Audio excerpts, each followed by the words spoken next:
Thank you, Chair. We've heard quite a lot of discussion this morning about the way in which we measure some of these overflows and how bad some of this stuff is. In the previous panel, it was suggested that we should be moving more to measure the volume and indeed the quality rather than just the spill days and instances. Is that a view that you would share? I think there's a role for it. I think that we are right in Wales to be going down the focusing on environmental harm rather than just looking at numbers of spills. I think that has to be the right thing, and I think you could get some quite perverse behaviour if you focus just on spills. At the moment, therefore, how do we measure, how do we evaluate environmental harm? I can write to you with a sort of full piece on that, but it is a mixture of things. It depends on where the harm is being done. So is it an SSSI or a SAC or another designated area? So what is it harming is an element of it.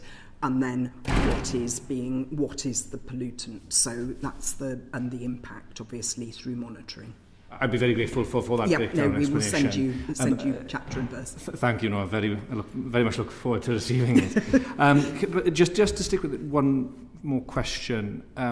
For the River Teifi, for example, SAC River, moratorium at the moment in terms of construction due to phosphates. How do we measure the quality of the Teifi? Is it a matter that NRW officers will go out and take samples? And if so, how frequently does that happen? Yeah. We do sampling, we have monitoring points along the Teifi. I think you may be aware that we're just about to kick off what's called a demonstrator project on the Teifi.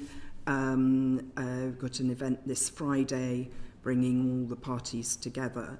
And I think that is a really potentially a good way of testing some of these new ways of working with landowners, communities, to drive improvement on such an important and iconic river in Wales, and where we've seen, some of the worst figures for salmon and sea trout across Wales. So I think, the Teifi is going to be a really interesting place to sort of see some of this work in action, working with the Rivers Trust, working with Dŵr Cymru, working with landowners up and down the river. So watch this space.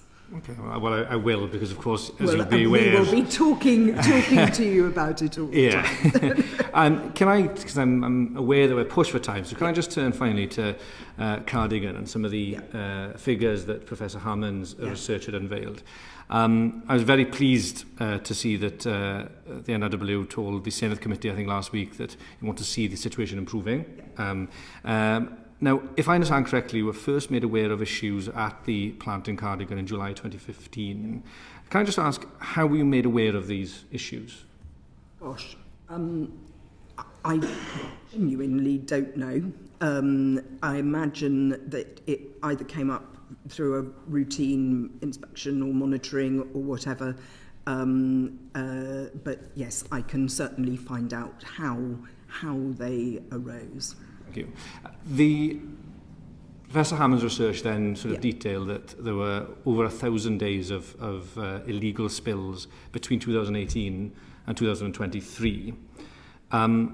Granted that NRW was first made aware of them in July 2015, could you just explain to me how the regulatory process would have kicked in and what sort of actions would NRW expect from Welsh Water to address those issues? So, as I think you're aware, the Cardigan Works has been a problem since 2015, and we have taken a number of regulatory actions during that period.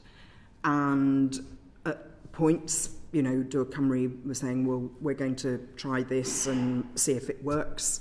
They've had 2 goes at that, and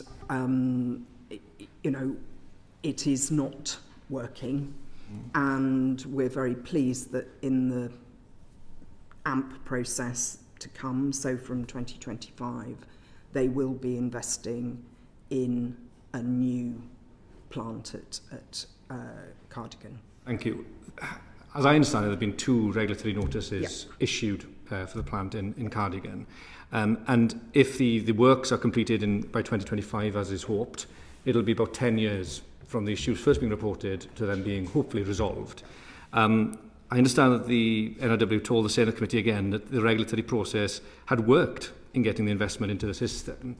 Do you think that 10-year window is satisfactory? No. No. Really straightforwardly. I think that whereas, it is clearly a complicated situation which isn't replicated elsewhere in Wales. But yes, it would have been good to have got it into an investment programme earlier. But I think, the tests. There was real hope, I think, that other solutions could be found quicker. I just hope that in future things are completed quicker. Yeah. Thank you, Chair. Thank you.